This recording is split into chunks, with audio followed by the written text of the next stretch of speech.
Caros amigos, esta semana vamos analisar o anuário financeiro dos municípios portugueses, que é um relatório anual apresentado pela Ordem dos Técnicos Oficiais de Contas, neste caso referente ao ano 2010. Desta vez, Paredes está no topo, mas pelos piores motivos.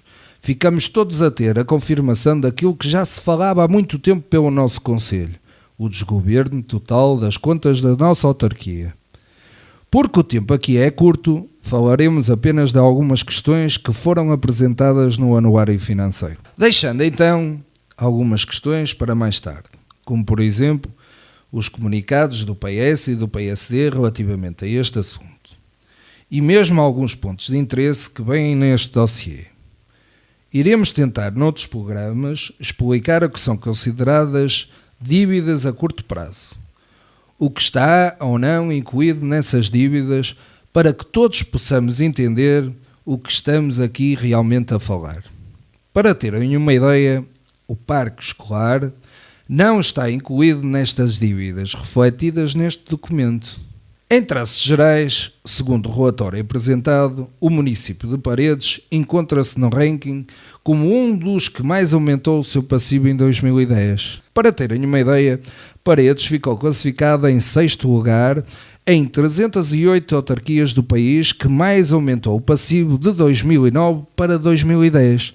Isto é, aumentou o passivo em 52,6%. Logo, com este dossiê e outros documentos, pode-se facilmente comprovar que desde o fim da era da Granja da Fonseca, isto é, no fim do seu mandato em finais de 2005, a Câmara Municipal de Paredes devia à volta de 12 milhões de euros. E em 2010, pois este documento só se reporta até ao final do ano de 2010, a dívida da Câmara Municipal de Paredes está em 77 milhões de euros. Poderemos concluir então que, no final de 2010 e com apenas 5 anos de mandato de Celso Ferreira, a dívida da Câmara Municipal de Paredes aumentou 65 milhões de euros.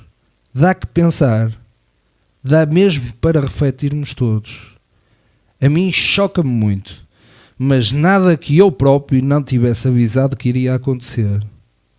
E atenção, que isto não é nada, pois o que está aqui refletido é referente ao ano de 2010 e nós já estamos em 2012. Veremos certamente números muito mais graves quando sair as contas de 2011 e 2012. São estas as conclusões que se pode tirar deste relatório, mas aprofundando alguns assuntos veremos. O orçamento de 2010, que foi apresentado pelo Executivo da Câmara Municipal de Paredes e aprovado pela Assembleia Municipal e que inclusivamente mereceu títulos de manchete em toda a imprensa local, e muito bem, como o maior orçamento da história do Concelho de Paredes.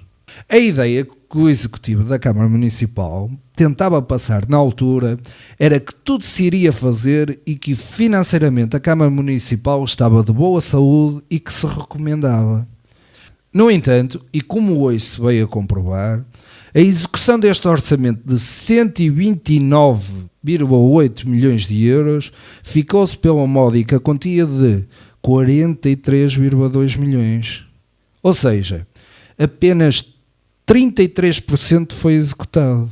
Ficaram certamente muitas promessas por cumprir, mas como diz o nosso autarca, aquilo que eu prometo, eu faço. Neste ponto, poderá ter razão. Só não especifica quando fará o que promete e quando o pagará. No entanto, e para finalizar, quero dizer-vos que já assisti, como todos vós, a uma coisa que nunca pensei ver. Um primeiro-ministro que, quando o país se afundou, foi estudar para Paris. Mas se calhar ainda não vi tudo.